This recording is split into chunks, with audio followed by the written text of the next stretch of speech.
musical linguistic objects.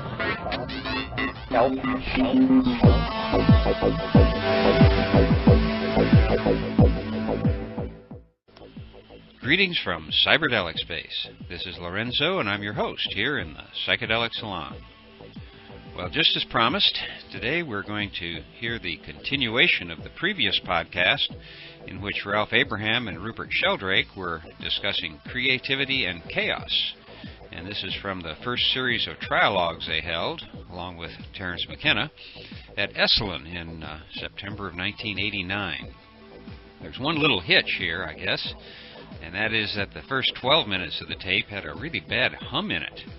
I guess there was some sort of a problem with the line connection from the board, but it magically cleared up about 12 minutes or so into the recording. And I did my best to remove that annoying hum, since it was really pretty loud. But unfortunately, taking it out sort of distorted their voices just a little bit. But it's only for the first few minutes, and it's not nearly as bad as listening to that hum. So let's not delay any longer. When we left them in our last program, Rupert Sheldrake was just beginning to describe his understanding that mathematical attractors pulled from the front, as he put it. And so we'll pick up with Rupert concluding his thoughts about chaotic attractors, and he'll be immediately followed by Ralph Abraham expressing his surprise with both Rupert's and Terence McKenna's take on attractors, which he didn't quite buy into. But the fact is, however one tries to get out of it, they do seem to be dealing with a new conception, a pulling rather than a pushing, something that's more Aristotelian than mechanistic, something that involves the pulling from in front. And on the cosmological level, we get to what Terence and I were discussing this morning, the idea of an attractor for the entire cosmic evolutionary process. Well, I have to admit that when I heard this morning from both of you, my jaw dropped. I was astonished at this interpretation, and and I can't say it's wrong, but I can say that it's different. I'm sure it's different from the way that any mathematician has thought about attractors in dynamical systems before. I don't think, I think it's an arbitrary interpretation. I mean, here we have the track, and here we have the train going down the track. Now we know that the train is going to keep on going down the track, and it's going to get to the next station in 7 minutes. Is the station pulling the train? So the dynamical system, like what we think of the dynamical system, is the rule, which is the track. That when the train is a certain place, it's on the track. Where is it going to go next? It's going down the track. The rule is that the train will go down the track. Some trains are going to jump track. But basically, the rule is the track where the train now is. And as a matter of fact, it leads on to where the train is going to be next. And then the rule is applied again. I mean, we have a game that we're playing here according to rule, if you consent to play. And that is, the rules of the game are that when you are in this spot, you go this way. When you are in this spot, you go this way. And these rules, the rules of the game, the running rules, comprise the agreement. That's the dynamical system. Now, there's some mathematics somewhere. Maybe there isn't even, but we imagine that then you just turn the crank on the axiomatic system, and it says eventually you'll get to a destination, the station, which might not be a point. It might be a circular track, or it might be a tangled-up heap of track, which is a chaotic attractor. That doesn't mean that the attractor is pulling the train. So to think of the attractor as pulling the train, I think is suggested by the word attractor, which never, ever, when we thought of this word in the early 1960s, did we ever think that it would be interpreted in this way. But now I can see it's the obvious interpretation that anyone would make when they read this word. It means nothing else. Yes. And the same problem was confronted by Sir Isaac Newton. I mean, when he chose the word attraction for gravitational attraction, as Voltaire said in 1730 when he visited London. This was years after, 30, 40 years after Newton, 50 years after Newton had developed these ideas. They were still not accepted in France. And Voltaire said the principal reason the French academicians scorned Newton's ideas was that he'd used the word attraction. Voltaire said if he'd used a different word, his ideas would have been more readily accepted. Because the word attraction, which for the French then, as it still does for us today, has connotations of sexual attraction and is steeped in sort of animistic and subjective associations, seemed to them perfectly absurd. The idea that the earth could be attracting a stone in a way that had anything to do with the way that an attractive woman could be attracting a man seemed to them absurdly animistic. And Newton was... Voltaire said if he'd chosen a different word, his theories would have been adopted 30 years earlier in France. Now, Voltaire may have been wrong, but the fact is that his ideas weren't accepted in France, and from the very beginning, the notion of gravitational attraction, because of these animistic associations, was a difficulty for people. But the fact is that Newton, by substituting gravitational attraction, managed to build a mechanistic cosmology that replaced an animistic cosmology by introducing animistic principles by subterfuge. In Aristotle's view of the world, stones fell because they were attracted to the earth. They were attracted to their proper place. They were attracted to they were going home. It was a kind of attractive process. Newtonian physics said, oh, no, it's completely wrong to think of nature working on attractions. Stones fall because of attraction.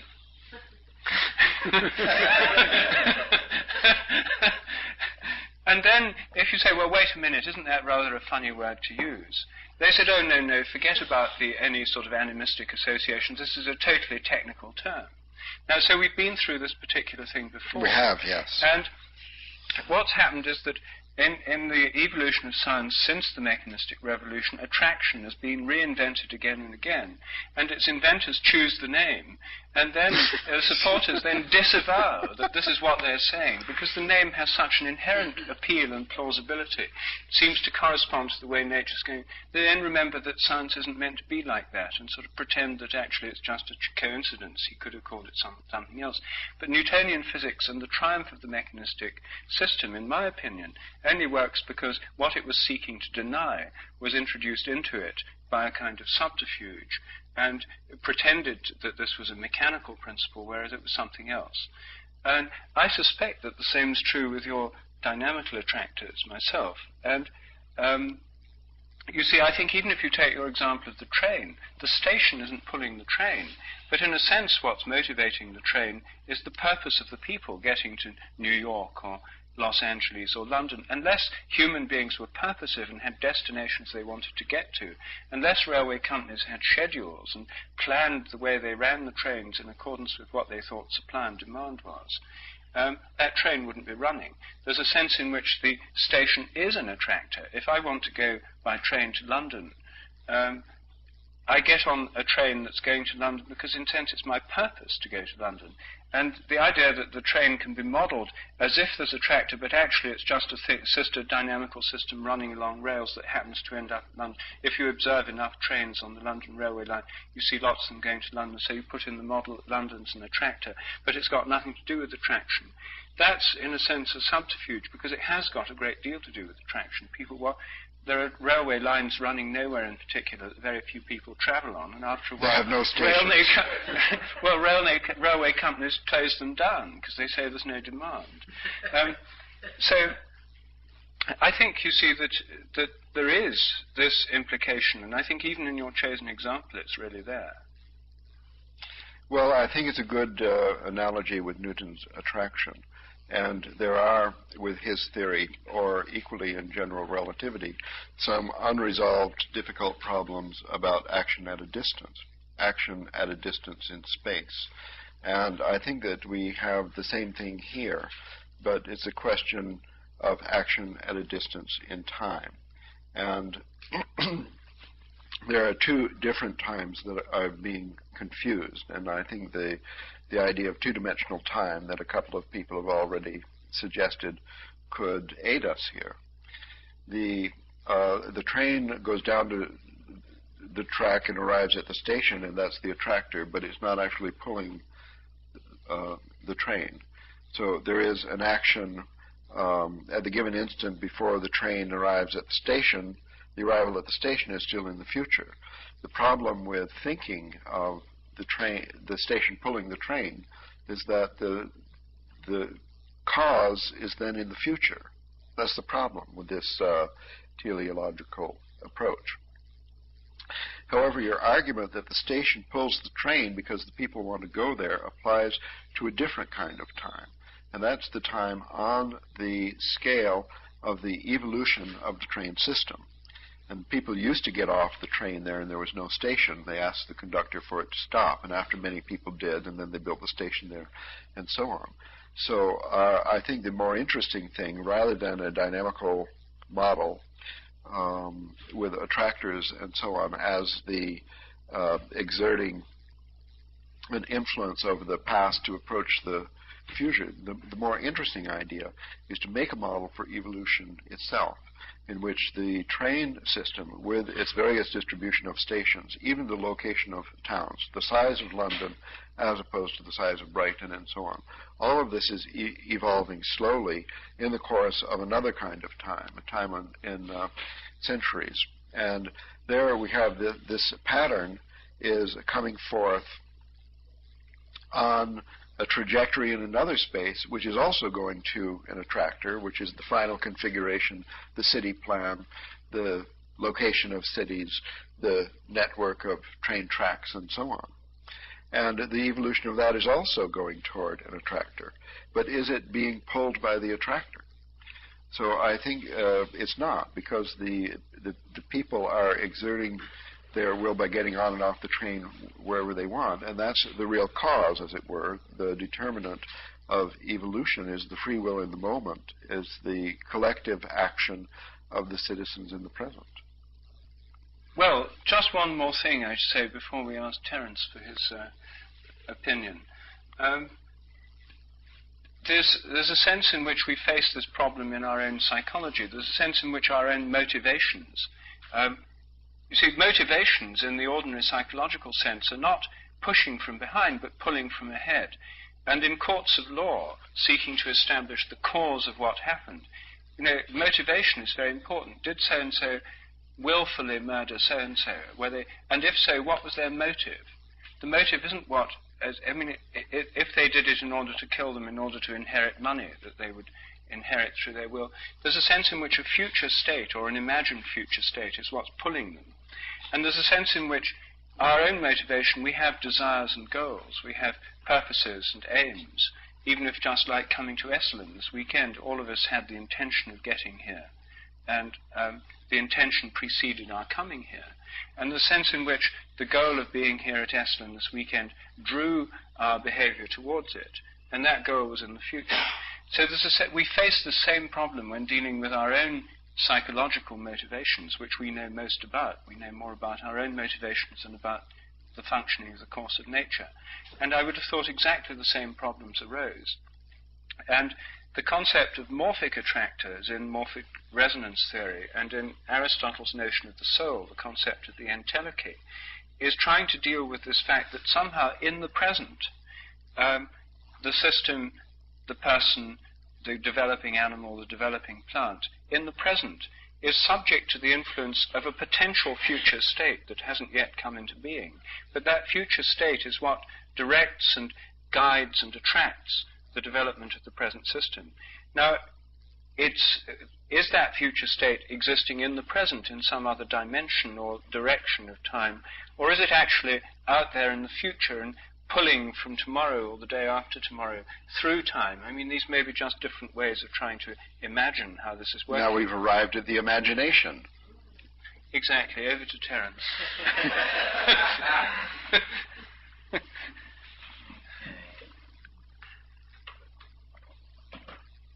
Well, this is all very interesting. I had a lot to say about the earlier part, but I'll work backward through it.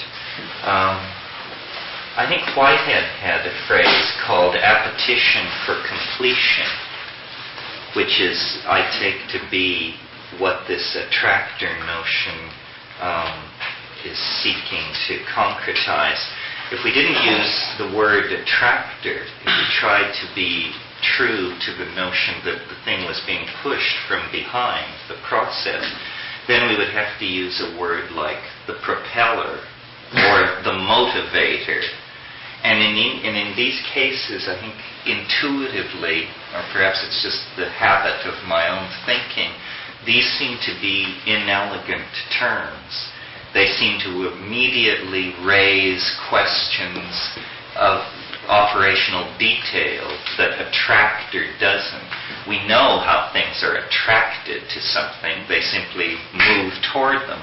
But if something is propelled towards something, if something is motivated towards something, then we have to visualize an engine strapped to it that is moving it toward an end state which it somehow is able to magically find, where if you view the attractor as the bottom of an energy well, then anything put into the energy well will make its way to the attractor, because the attractor is the least energetic state.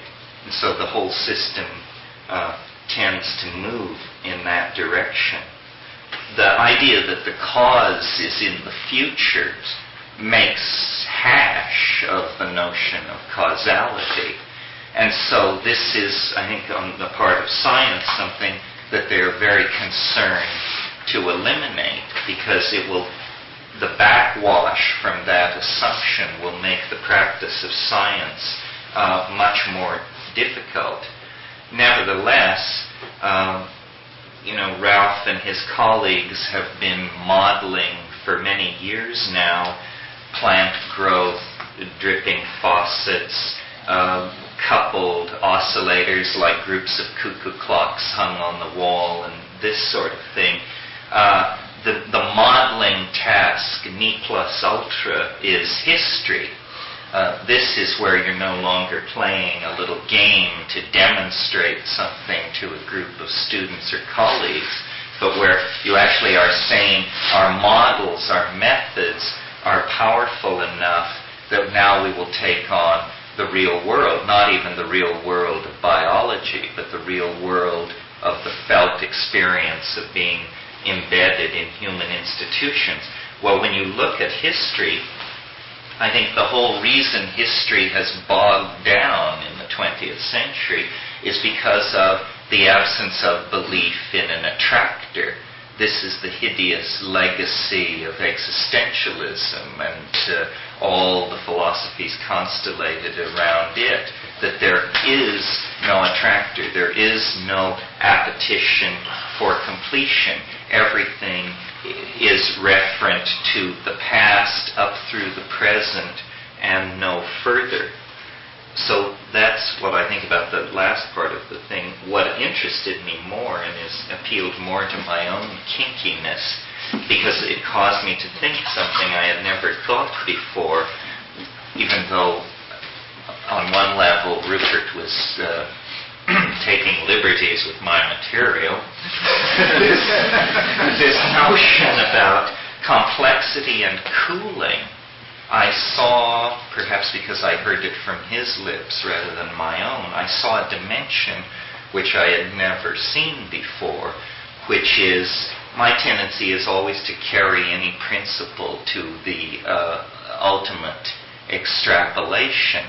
And if in fact the increase of complexity in the life of the universe is directly related to falling temperatures in the universe, then it seems to me it's reasonable to suppose that the most complex states in the projective history of the universe will occur at very low temperatures.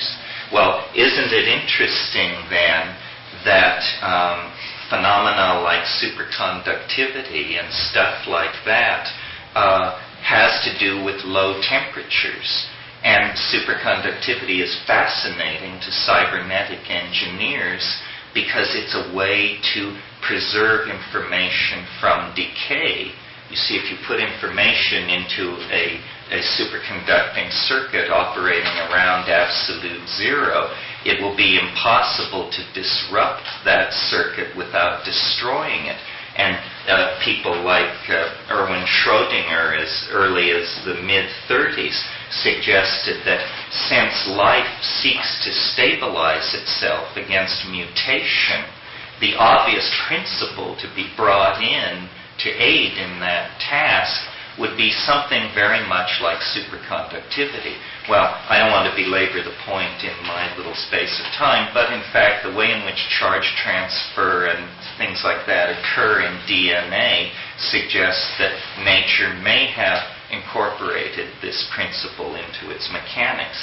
What this says to us in the present that is particularly poignant, I think, is that our cultural phase transition that we are going through vis-a-vis machines may signify that we are not, as I have always thought, very close to the maximized state of novelty, but that we're somewhere out in the middle of that wave that goes from the beginning to the end, and that what the cultural transition that we are doing is about is we are downloading all novelty so far achieved into a much colder and stabler regime, the cold and stable regime of silicon crystals and arsenic-doped chips and this sort of thing. And this is, a fairly appalling idea, because I think we all have a horror of being replaced by machines. But on the other hand, prokaryotes were replaced by eukaryotes, and there have been several of these replacement scenarios in the history of life. So I think it's interesting that you make this point about cooling and complexity. It seems to me to imply that in my own theory, the 0 point may in fact be the absolute 0 point, and that what the time wave or the fractal of time really describes is the fluctuation of the career of heat over the life of the universe, and that in domains of high heat, information is degraded and novelty is lost, and there is a kind of recidivist tendency, and when temperatures fall, order reasserts itself and stabilizes. Well, I think that the storage in low temperatures is interesting, because I think one of the things, when Ralph said this mathematics is like language as a modeling system, I think there's a very big difference between spoken language and written language. When you get written language, the first ones we know about are written on rocks, the ultimate low-temperature crystalline storage system. The Ten Commandments, as given to Moses, were written on tablets of stone. I mean, this is this kind of permanent storage system. And putting things in silicon crystals is a more sophisticated way, but this is essentially a low-temperature storage method. You couldn't do it. You couldn't write on water or in the wind.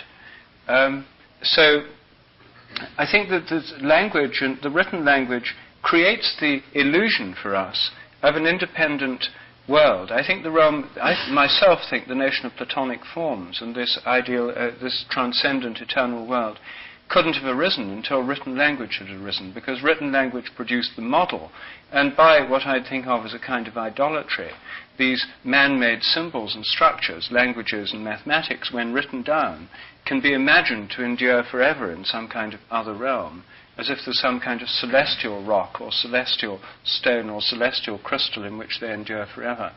But the reality of language, as it's existed for a far longer period of its history, and as it exists right now here as we talk to each other, is in spoken language. And spoken language is a process that happens in time, and the memory involved in spoken language, which comes when stories are retold, like the bards and the transmission in oral cultures.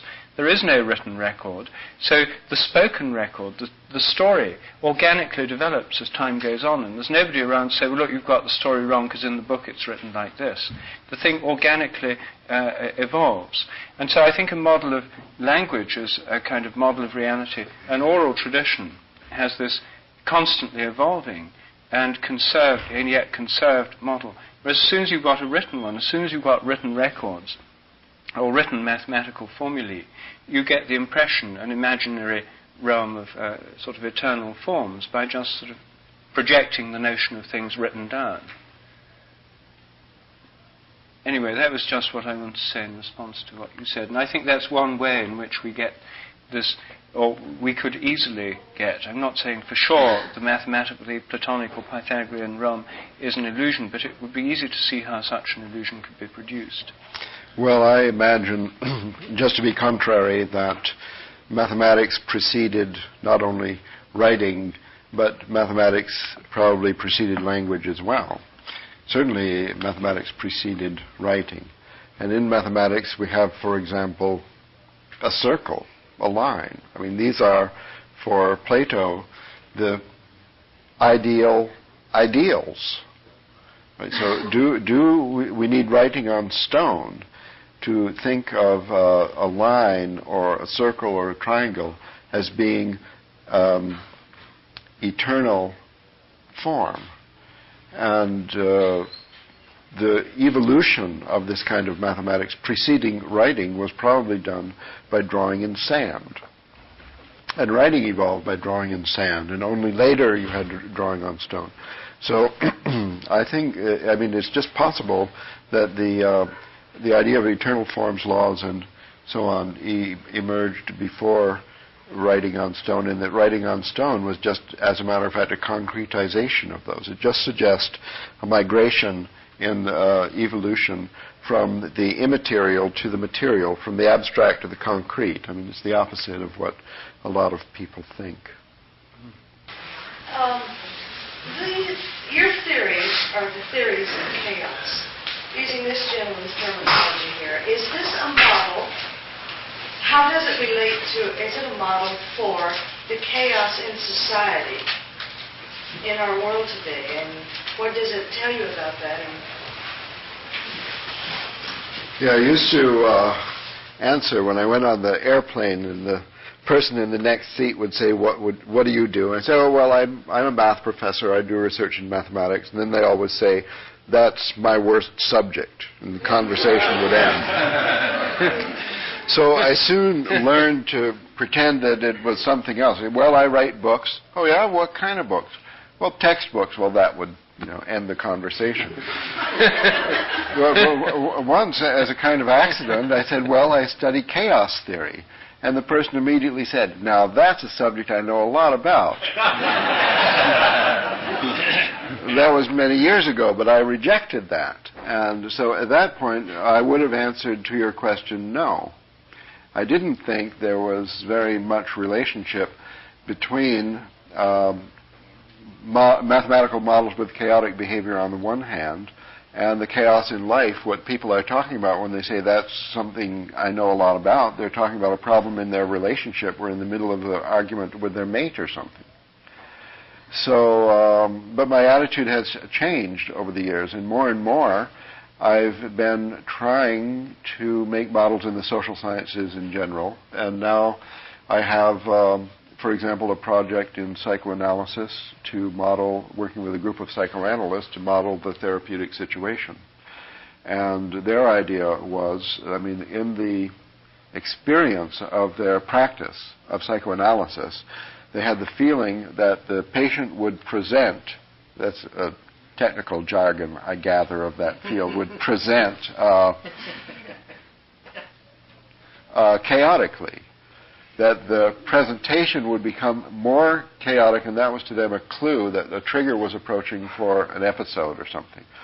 So they came to me saying, could you model this? Could we have data where we could sort of meter the extent of chaos, like my parameter Gn in the ocean? And that was a few years ago, and so it's progressed, and now I'm working on, I call it aerodynamics, ERO, models for the love relationship and for the synergy in society, social synergy in a group of nations, for example, what does lead to war and what leads to cooperation, how do you resolve conflict and so on. So I do feel that it is, I won't say possible, it's conceivable in course of time, given its adequate evolution of the modeling art, of this hermeneutical circle the gentleman has described so well in the context of the ships and the models for the ships. That we could reach a point where we had models that were decent in some sense to aid us in the understanding of complex social relationships. A group of people, like 2, 3, a group this size, a group of nations, a world of nations, the evolution of society, and Terence's dream, a model for history itself. This is it's thinkable. It's not unthinkable. We're not at a point where we can meter the chaos in the room and say they're about to break for dinner. Isn't what you've done today and yesterday sort of evidence of that with the thing that she's done with this, with the humming and so forth? It is presuming that we are all somehow going to get together through this in some way, make it better for us to communicate and be in the room through this particular instrument. Yes. And in relationships, what I know about relationships and working with people is it's a lot about energy. And the energy that gets, or doesn't get, focused with the 2 or 3, or if you have a group of 8 or whatever. And it's a lot of working with that energy. Well, I'm delighted to hear this optimism because I had recently, a month or 2 or 3 ago, given a talk here to a group of social scientists about the possibilities of mathematical modeling. And their response was really angry and hostile. The very idea of a mathematical anthropology or a mathematical sociology they thought was really offensive. People who had a different kind of investment in that situation, right. You would get a different kind of It reminds me response. of when catastrophe theory had come out, and people were looking at using it on politics, especially revolutionary politics. That there are certain political and social changes which occur peacefully and in an incremental manner, but those same changes will occur catastrophically if, for example, the economy is in trouble. So they were attempting to use catastrophe theory to model politics. They were unable to get enough data, I think, to make a practical model. Actually, that's a good case because it was very promising, it's still very promising, but it suffered a kind of a sociological or historical accident where a wave of popular hostility built up over catastrophe theory in a series of newspaper articles and within the mathematical community, and it killed it. It killed a very promising strategy of model building for the social sciences.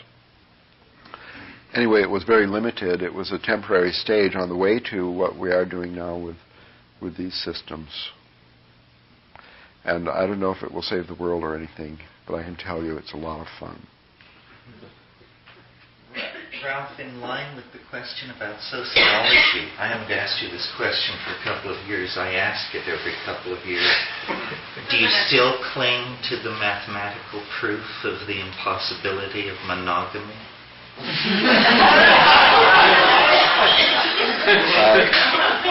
I don't remember your asking that 2 years ago, Terence, nor ever before. Do you remember making the statement? Not only I don't remember, but I say I proclaim to you all it's impossible I ever made such a statement because, as I've just explained to Rupert, I don't believe in the resonance between the models and the actuality of ordinary life. I think that it evolves our understanding to play with models. Well, they do have a certain practical value, but I don't consider that the interesting part. So if I had a mathematical proof of the impossibility of monogamy in a certain model universe of model relationship in level 3, I might have spoken about that, and you made what Gregory Basin called a category error and thought I was talking about human relationship. But you know, I never actually speak about human relationship. I wish you told me this years ago.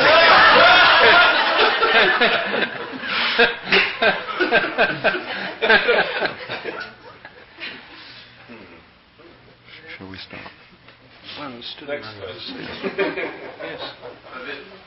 This whole notion of the role of modeling, I find very central to the discussion, especially where it's tied in with a feedback between the abstracting and the concretizing, and blends them together so your sail your model out, and it keeps changing itself. And tied to this notion of the attractor, if you model an attractor, does your model have attractive properties? Does it begin to become a concrete or an attractive entity? We'll have to ask Terence about this, since he's been using this word extensively today, appetition, and I don't know exactly what it means. Terence, are models attractive? I mean, are they habit-forming? Is modeling a habit? I think so. I think if a model is a good model, it will begin to attract. It will begin to pull energy toward itself. It's almost like the idea of a self-fulfilling prophecy. And in a way, that's what I see the three of us and others mentionable as doing. We're trying to create a self-fulfilling prophecy where it's such a good idea that it will act as an attractor and the world will move.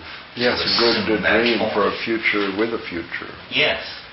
Well, maybe it's an appropriate time just to make mention of this area of mythology and ritual. That here we have a kind of model which has been thought to be crucial for the evolution of a society. And it could be that certain models are attractive in that realm. For example, the Trinity or one God. I think that it's possible, I mean, there's an alternative possibility in that the models aren't attractive exactly, but you have springing up thousands of new societies around the planet every few years, and some of them will survive. They're like mutations in the social sphere, and some will survive for a while and others not. And some may have a really huge history, like 3,000 or 5,000 years. Or our civilization, how old is this one? It starts with the Renaissance or in the time of Christ. Is, say, in the Renaissance, this particular model with its very complicated pantheon of gods and goddesses. I think it could be natural selection of societies that have adopted a certain model and made it a habit, whether attractive or not. And then the longevity is not because the model is attractive, but because it has a certain evolutionary advantage, or advantage in whatever is the selection mechanism. Or it could be that certain models, like the Trinity, are intrinsically attractive, and that's why there are so many societies with Trinity as their model, which had a long lifetime. Another example, just to follow up, well, where does it make it over? You know, where does the model cross over? When does Frankenstein's monster get, citizenship papers, or how does the model stay not part of the real world? Or, you see what I'm saying, or trying to get at here? That the model becomes it. I mean, the model is just a plan.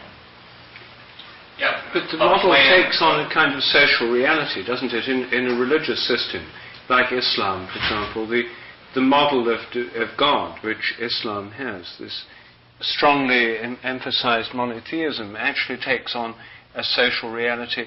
It's reflected. If you have one God, then the earth is sacred, but then you have the idea there should be one sacred place on earth. So you have all pilgrimage to Mecca, all mosques pointing to Mecca. You have one God mirrored in this one central. So you have a model actually becoming a social reality. This is a common thing. But there's one, let me just conclude one further thought on this line.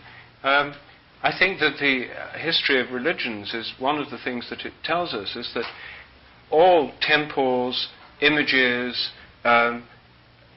diagrams, all the paraphernalia of religion ritual forms, in some sense, have a modeling function. Some of them may be symbols that participate with the reality they're describing. And one of the constant dynamics in the history of at least Western religions is the way in which the models are taken to be the reality by people. It's a recurrent danger of models, and in the Judeo-Christian tradition it's called idolatry. It's that the model of reality, the image of the God, is taken to be the God itself.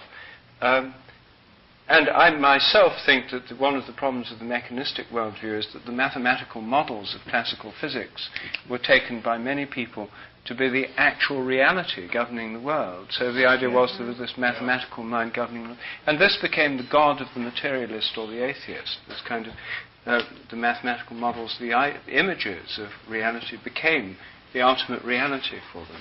Isn't that possible? Here's a possible interesting example of a religio-poetic myth becoming a powerful attractor. Between the 11th and the 13th century in Western Europe, there was a very important paradigm shift took place. Namely, the recognition of the importance of the feminine principle. And this affected life in every way. One of the ways to do this is to see the shift in the style of architecture, say, between the Romanesque construction that was used in the older portions of the Abbey of Mont Saint-Michel and, say, the Cathedral de Chartres. Now, Mont Saint-Michel was built for the glorification of Saint Michael, who was the most powerful of all the angels, the one who threw Satan out of heaven. A very masculine thing. It's a masculine building, very little decoration, thick walls, very little small windows, solidly built. A masculine style of architecture. If you go to Chartres, you see the apotheosis of the feminine style of architecture. This acted, I think, is in the sense of what you're calling an attractor, because between the 11th and the 13th century, beginning around the beginning of the 12th century, hundreds of these Gothic cathedrals were built in Europe, all for the adoration of the Blessed Virgin. Hundreds of them at an enormous expense, an enormous effort. Remember, this was a poor time, and Europe put an enormous amount of their effort into doing this, and I can only see this as the attractive power of a myth created around. Is it? Well, it must be something like that. I mean, it must be something to do with the feminine aspect of creativity. You see, one of the things that Ralph and I were thinking about earlier today, we were having a conversation after lunch, that we find both masculine and feminine creative principles in mythology, and both masculine and feminine creative principles come in trinities quite frequently, the triple goddess, but then in the Christian world, the male trinity. And Ralph was saying, well, maybe there would be, since there seems to be this possibility of looking at it either way, there must have been somewhere in which the two threes formed a six, and the two creative trinities interlaced, and then it occurred to us that the Star of David is just such a diagram, two interpenetrating triangles. Or well, any six-fold structure. Anyway, this takes us into another realm of archetypes. It's 6 o'clock, and maybe it's time now to stop, because after supper we come to Terence and Ralph on creation, chaos and imagination. At 8 o'clock. 8 o'clock.